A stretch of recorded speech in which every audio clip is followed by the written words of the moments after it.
Lepas akal, lepas emosional, yang ada yakin terhadap apa? Janji Allah. Orang beriman tidak percaya janji Allah, berarti dia turun ke level akal atau nafsu. Dan lebih jelek lagi nafsu itu kepada satu penyakit yang lebih bejat lagi, lebih rusak daripada binatang.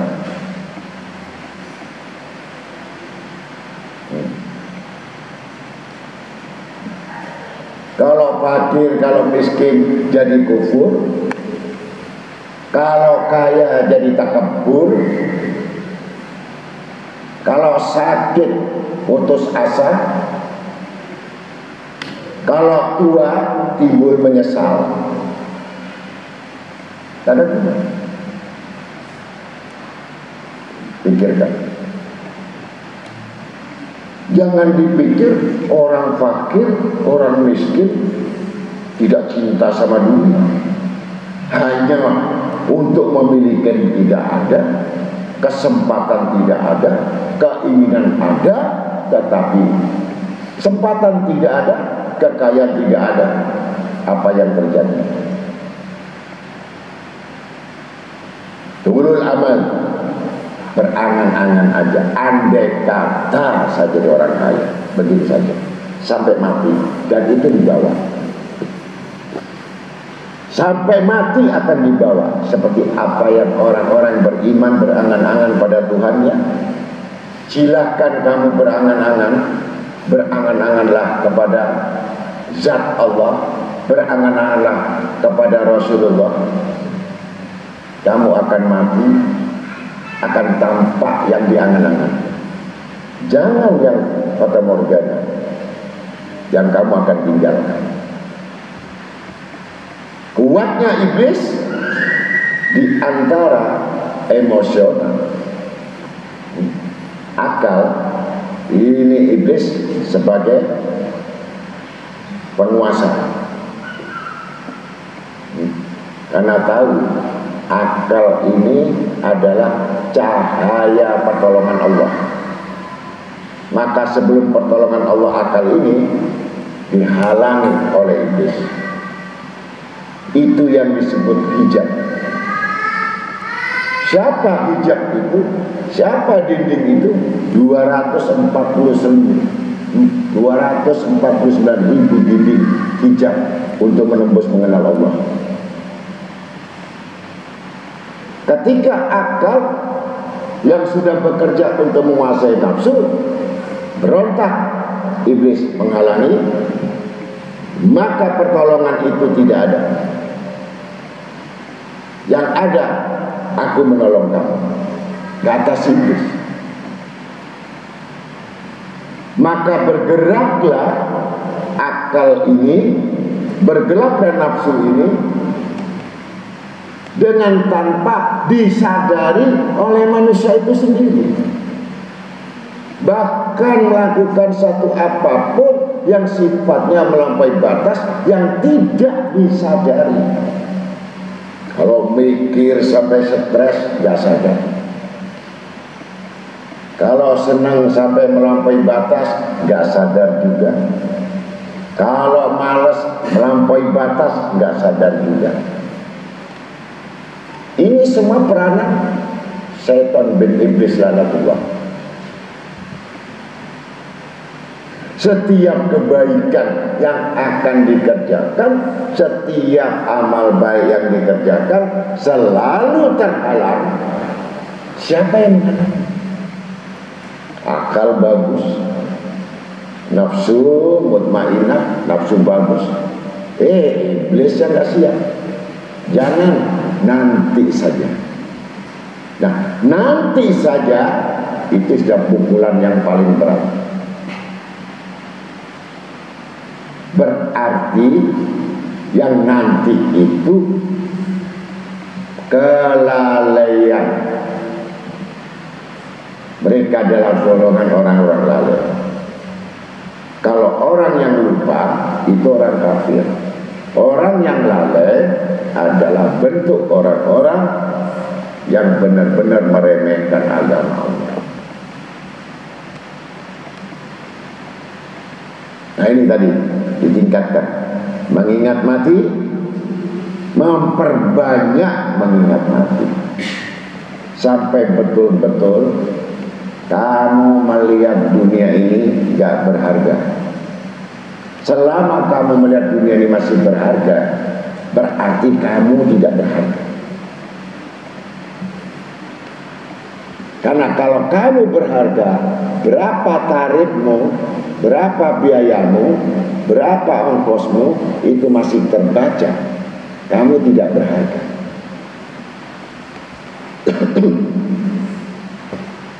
Ini ceramahnya berapa pasarannya? Ini ceramahnya berapa? Kalau doa ini pasarannya berapa? Pasarannya berapa? Karena dia sudah tidak berharga. Selama yang tidak berharga, berarti bisa dinilai di antara manusia. Itu urusan duniawi. Tapi kalau berharga, tidak ada mudarajatan indahnya. Tidak bisa. Jadi ilmu dunia dengan ilmu akhirat beda. Kalau tadi disebutkan dalam kitab dunia tadi, hasanah itu apa? Untuk mendapatkan dunia, bukan dunia saja, hasanah. Dan hasanah itu ada di balik itu sedih. Ada sesudahnya hasanat khair, baik. Baik yang mana?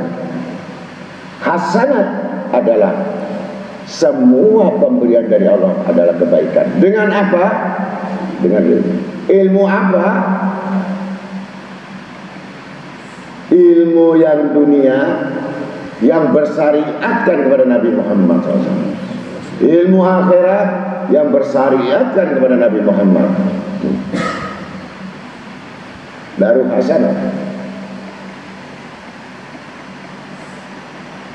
Kenapa kalian musibah terus? Kenapa kalian berantakan semua? Tapi ngomong benar. Gak ada orang benar berantakan, gak ada. Mulai usahanya berantakan, rumah tangganya berantakan, kehidupannya berantakan. Memang imannya lagi berantakan. Udah jangan banyak hujah-hujah alasan apa. Tidak ada disebutkan orang-orang beriman itu rugi, nggak ada. Qurannya nggak ada. Yang rugi ini orang yang lalai, yang rugi ini orang yang kufur. Orang yang tersiksa adalah orang kufur. Kalau orang beriman, aneh.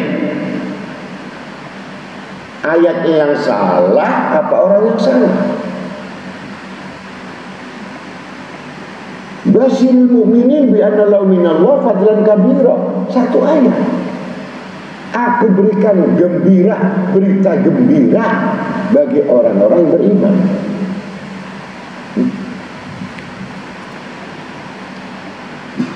Fadlan, diberikan fadilah dan keutamaan. Di mana-mana dia urusan nomor satu.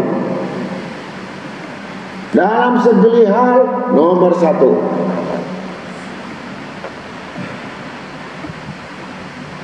Bukan nomor belakang, nomor satu.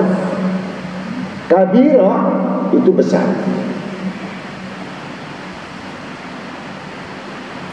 Ini ilmu kecil,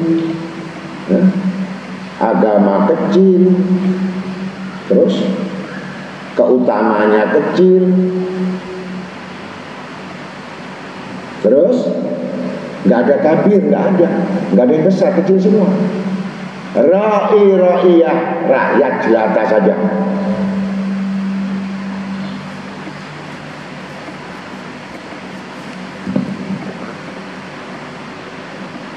Yang tidak bisa lagi untuk diberi nasihat. Maka raihlah dunia tadi dengan ilmu, akhirat pun dengan ilmu. Itu dalam kitab Al-Dunia.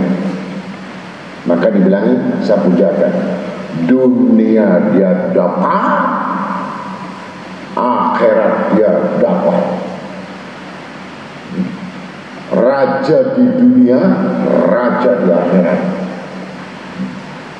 Apa ini?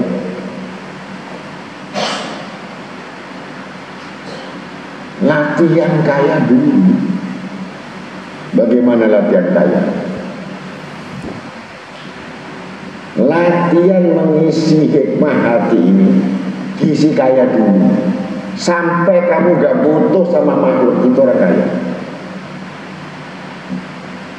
Kalau masih membutuhkan seseorang itu dan harapannya sama makhluk, jangan kamu katakan kamu beriman.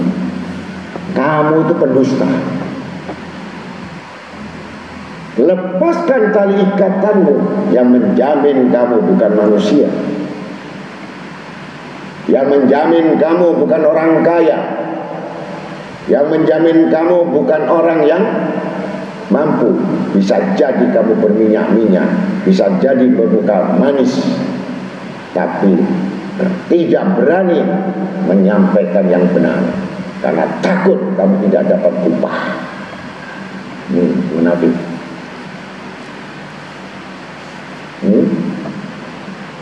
Tapi kalau hati sudah terbentuk kaya, apa yang kamu harapkan dari mereka? Mereka pun miskin sebenarnya. Mereka masih butuh Allah.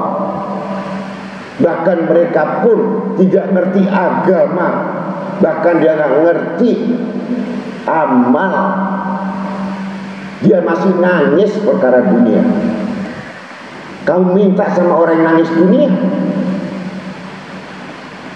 nangislah kepada Allah, minta kepada Allah. Yang memiliki dunia harusnya begitu.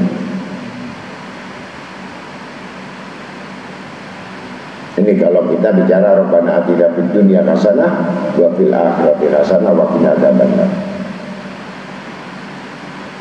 Yang kita sudah tahu, paham, hati-hati, amal merusak. Seperti madu, ketika kamu menginginkan harta seseorang itu, kau dapatkan langsung cuka di dalamnya, kau hancurkan dengan cuka. Puluhan tahun kamu ngaji, puluhan tahun, bahkan kamu istiqomah, tapi kamu sengaja mencari cuka, bukan madu. Sudah dapat madu, campurin cuka. Sayang atau tidak? Orang yang bodoh itu beramal untuk dunia. Sekali lagi, orang yang bodoh agama, bodoh iman, bodoh ilmu itu tidak lain ibadahnya untuk dapat dunia ini. Tapi orang yang cerdas menghimpun amal, menghimpun pahala-pahala,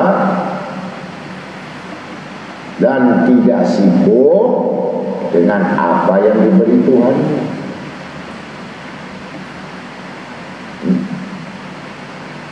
Ini kasih sedikit saja sudah minjam. Bagaimana kalau satu buku itu? Coba saya tanya jujur kalian, kalau kamu megang uang 1 juta, yang biasa kamu nggak megang uang, dalam megang 1 juta apa yang kamu pikirkan? Yang tidak muncul kamu pikirkan, karena ada uang. Terus ditingkatkan naik 10 juta, apa yang kamu pikirkan? Yang pikiran itu tidak ada, muncul yang aneh-aneh.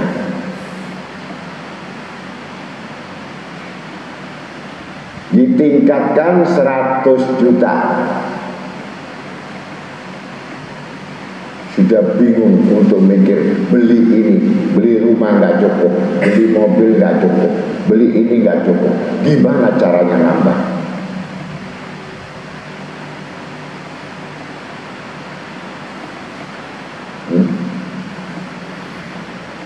Karena apa?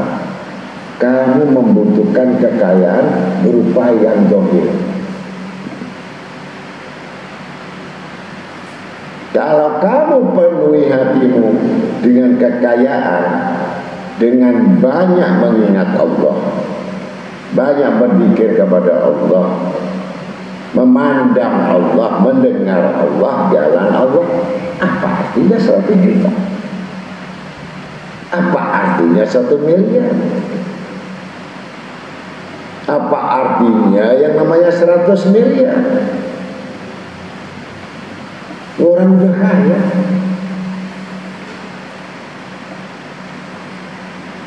Bukan tidak boleh. Kalau semua dikendalikan dengan ilmu, berarti dunia yang harus nurut. Tapi kalau kita dikendalikan oleh dunia, maka kita diperbudak. Kalau sudah diperbudak oleh dunia, kemana-mana urusanmu nggak lain isinya perut. Urusannya nggak ada istilahnya mengingat mati, nggak ada. Ketemu kelompok ya golongannya. Kamu punya sahabat ya golongannya, dan mati pun bersama golongannya.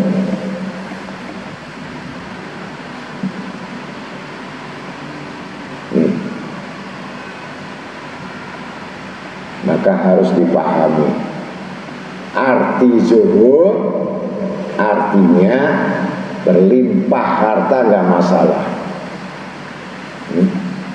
nggak masalah. Tapi hatinya milik Allah. Jangan diisi yang lain-lain. Belajar tiap hari di rumah kita ngukir. Hatimu kamu ukir tulisan Allah, ya diukir. Sakit itu. Ketika nulis huruf alif, kerak, ingat yang lainnya.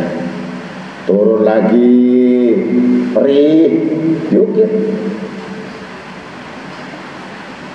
Sampai betul-betul mengeluarkan cahaya lapar Allah di hati. Bebas. Setiap yang mendekat, setiap yang masuk terbakar. Bagaimana aku masuk ke hati orang-orang yang mukmin, wong di dalamnya ada tulisan Allah. Dan satu riwayat, Al-Habib Abu Bakar Muhammad Segaf Gresik, mungkin semua orang sudah tahu, saya wali kutub, dan saya mendapat cerita ini. Khodamnya Habib Muhammad 7 tahun ikut sama Habib Abu Bakar. Ketika melihat dadanya Habib Abu Bakar, terkejut. keluar dari dadanya Abu Bakar ini gambar Syekh Abdul Qadir Jailani. Dadanya itu langsung keluar cahaya Syekh Abdul Qadir Jailani. Maka Habibmu bertanya, diucek-ucek itu tetap kelihatan. Maka bertanya Habib Muhammad bin Zainal Al-Kabini, apa nih? Saya sampai silau, tidak berani melihat karena dada ente keluar gambar Syekh Abdul Qadir Jailani. Tersenyum. Kalau seseorang man ahab al-mar'u man ahab, orang seseorang itu cinta, itu pasti di hati. Sedangkan Abu Bakar pengagum berat Syekh Abdul Qadir Jailani. Dalam ilmu tarekat disebut rabithah, tawajjuh min indal ulama. Jadi tawajjuh dulu, menghadap dulu kepada ulama sampai tercipta di hatinya sebagai orang yang muhibbin.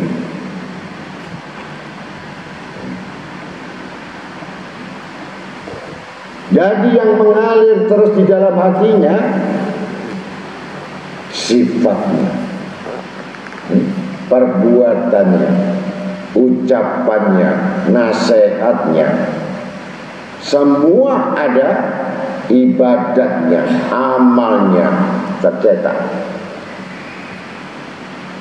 Muncul sifat-sifat tadi daripada hati seorang wali. Tentu kita bicara hatimu harus bersih. Kalau isinya macam-macam,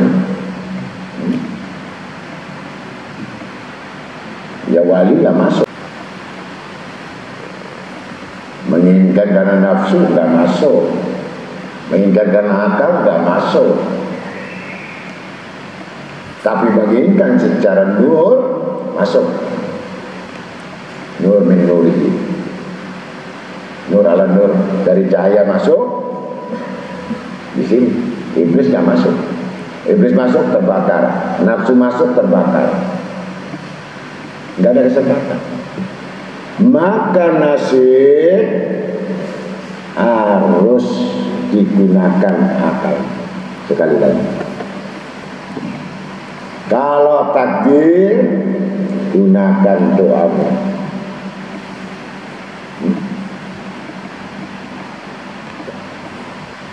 Bukan nasib, bukan takdir, ya, melamun, menghayal.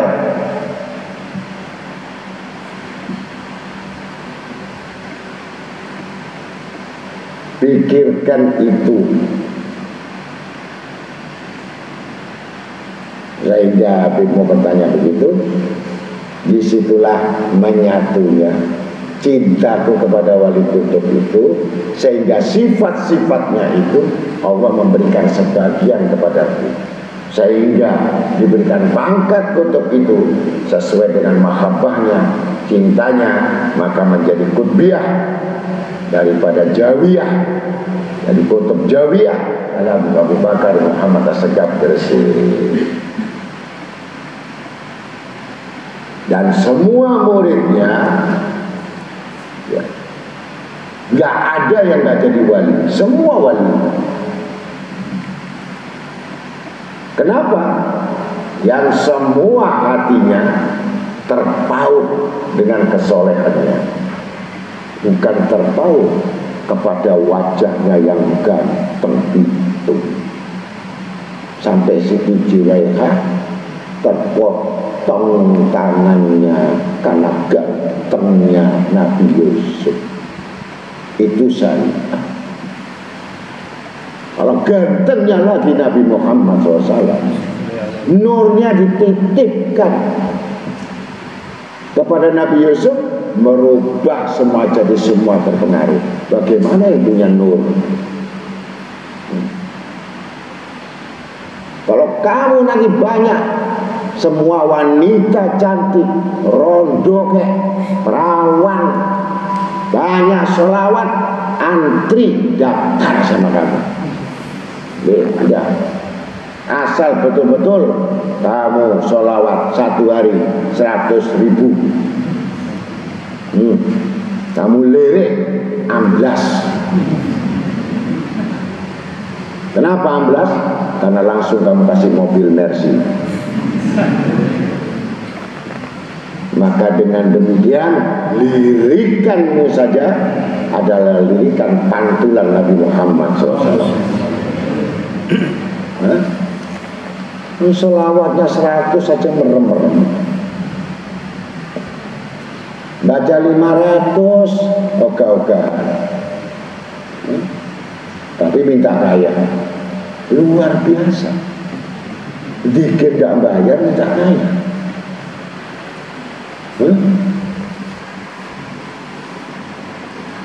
Nah, dari situlah puncak-puncaknya untuk mengingat mati. Dengan banyak mengingat mati, niscaya Allah sudah mengampuni dosamu. Ar-ruju ilal haq. Allah sudah mengembalikan semua apa yang telah hilang dari tangannya. Jangan khawatir. Kalau dulu kamu bekas orang kaya, itu hanya diambil sementara, disimpan. Kalau kamu tidak mengabulkan permohonan, tidak minta ampun, maka itu harta tidak dikembalikan. Tapi kamu tahu pedagang kaki lima yang asal buka dagang setiap saat ada Satpol PP, dirampas, itu bukan berarti dilenyapkan. Dikembalikan dengan catatan, dengan syarat jangan melanggar. Nah, kalau syarat ini tidak dipenuhi, maka dia harus dialokasi, diisolasi dengan pendidikan, belajar untuk bisa berniaga. Dan miskinalisme semua, supaya jangan mengemis. Sama. Kalau Allah Ta'ala sudah memberikan hukuman kepada manusia yang mengatakan beriman, mengatakan Islam, hancur ekonominya, buruk ekonominya, jangan salahkan orang lain. Disebabkan dari dosa-dosa kalian yang tidak diketahui. Tidak akan dibukakan sebelum mereka minta ampun. Meminta ampun aja susah, apalagi mengingat mati. Kalau orang mengingat mati, berarti dia punya bekal mati. Kalau memperbanyak mati, betul-betul seakan-akan besok umurnya. Ini minta ampun. Ya, mudah-mudahan kita semuanya ini jangan terlalu panjang. Sudah 1 jam belum? Belum? Hah? Mau tambah apa mau kurang? Mau tambah atau kurang? Kalau tambah nasi, bukan tambah ilmu. Maka untuk itulah tidak bisa memandang seseorang itu, oh itu orang yang miskin, pakaian compang-camping, hidup di jalan, itu wali. Padahal betul-betul gelandangan. Begitu memandang lagi, itu mana ada wali kaya itu, tumpukan hartanya bermega-mega itu. Tertipu kalian.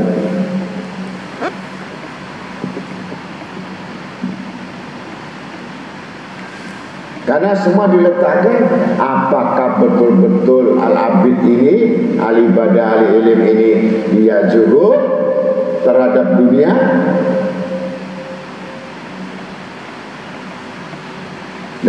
karena dia siap mati, begitu. Wong yang melarat, yang pas-pasan saja, belum kerja, kamu siap mati enggak? Oh belum, anak saya baru lahir,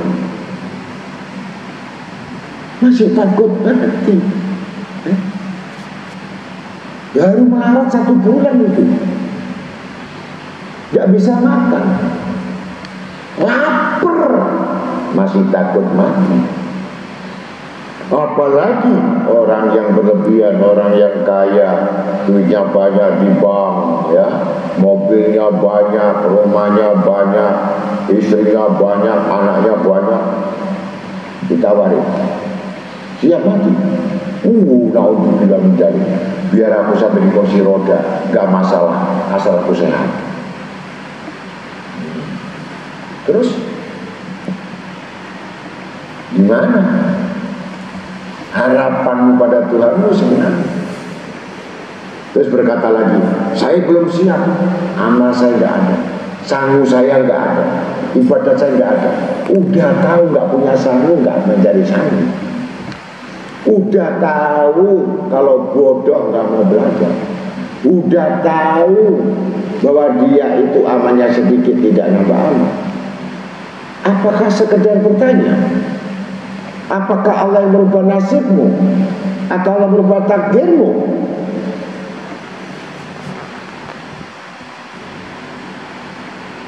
Maka dengan demikian meletakkan pertama tadi, ada yang lupa mati, ada yang mengingat mati, ada yang memperbanyak mati.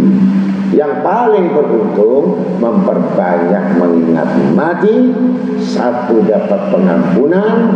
Yang kedua, kalau hidup menjadi orang yang zuhud, tidak cinta kepada dunia.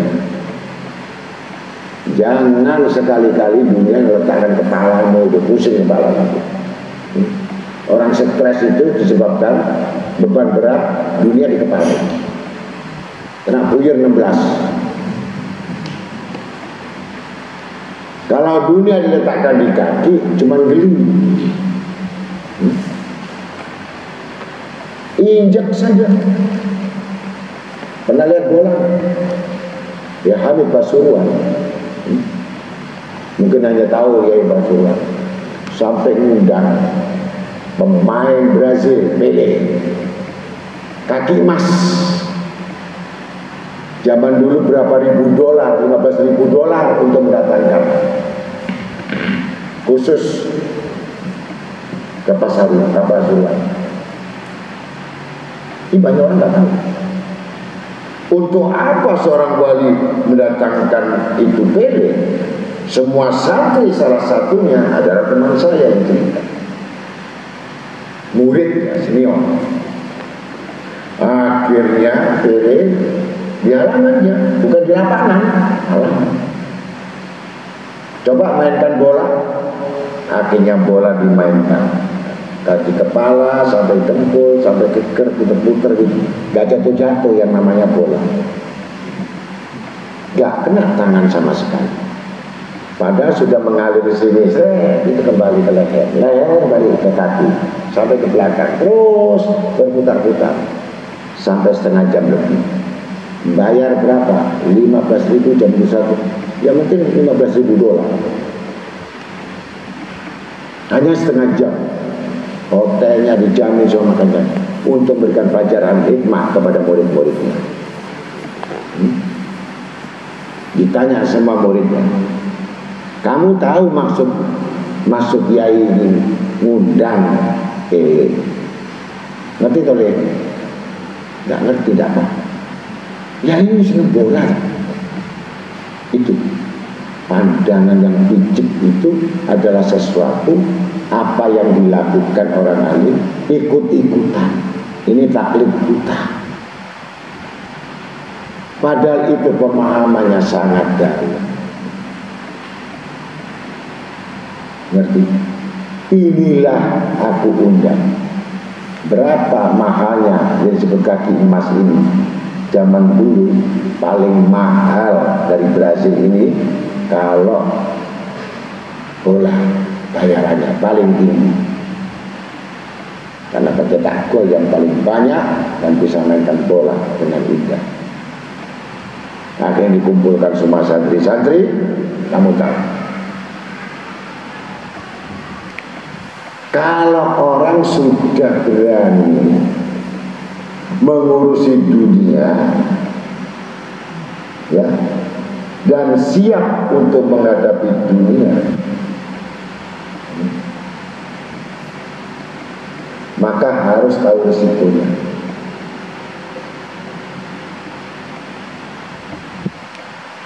Karena dunia ini adalah alam.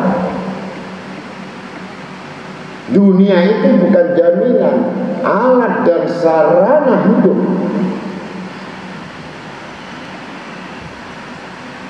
Kalau manusia tidak bisa menggunakan alat, sok pinter menggunakan alat, maka dia akan terluka dengan alat itu. Kalau megang gergaji, terpotong tangannya dengan gergaji. Kalau dia kapak, akan terputus tangannya. Kalau main kayu, dia akan kejatuhan kayu. Kalau dipandi besi, pasti kena api. Seperti hanya Pele tadi, karena ibarat bola itu adalah dunia. Boleh kalau tapi kata ilmunya, belajar betul-betul untuk menguasai dunia itu seperti apa. Dan engkau bisa mempermainkan dunia, taruh di kepalamu, atau di lehermu, atau di kakimu, atau kau tendang, atau kemana saja, tidak melukai. Tapi orang yang bodoh, asal nendang saja,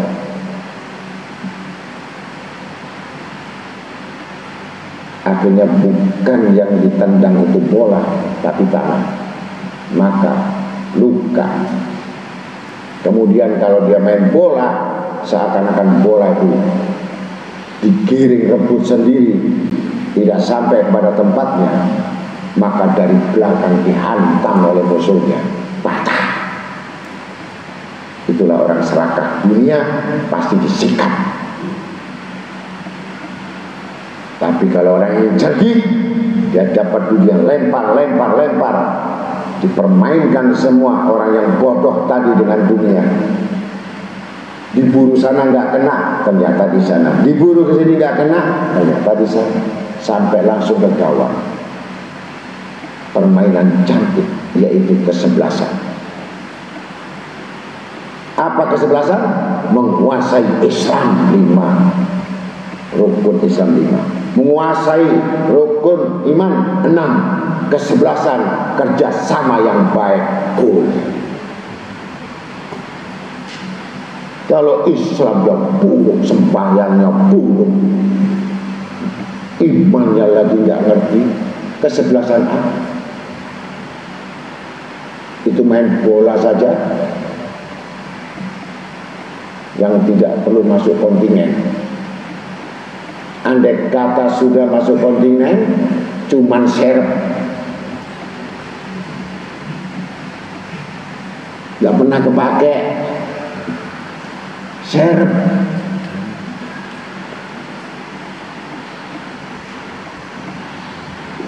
Ayo mainkan iman dan Islam. Ini Yai Hamid mengajari itu baru paham. Oh gitu ya.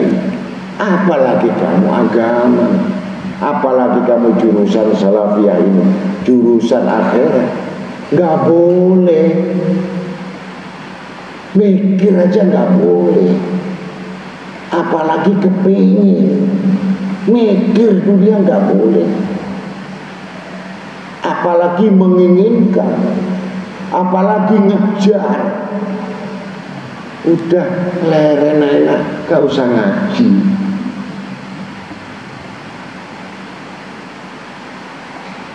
Ya, itu kalau bicara akhirat. Kalau kesebelasan boleh. Ya. Nah, mudah-mudahan kita sampai di situ saja. Kita bisa mendapatkan pelajaran hikmah, di mana itu satu ketentuan yang kita letakkan amal, akal kita sesuai dengan porsi, sesuai dengan kadar, sesuai dengan kedudukan, sesuai dengan derajat, sesuai dengan pendidikan, semua rezeki sesuai dengan usaha masing-masing, dengan ikhtiar. Jangan lupa keputusan tetap di tangan Allah. Wallahu a'lam bishawab. Wassalamualaikum warahmatullahi wabarakatuh.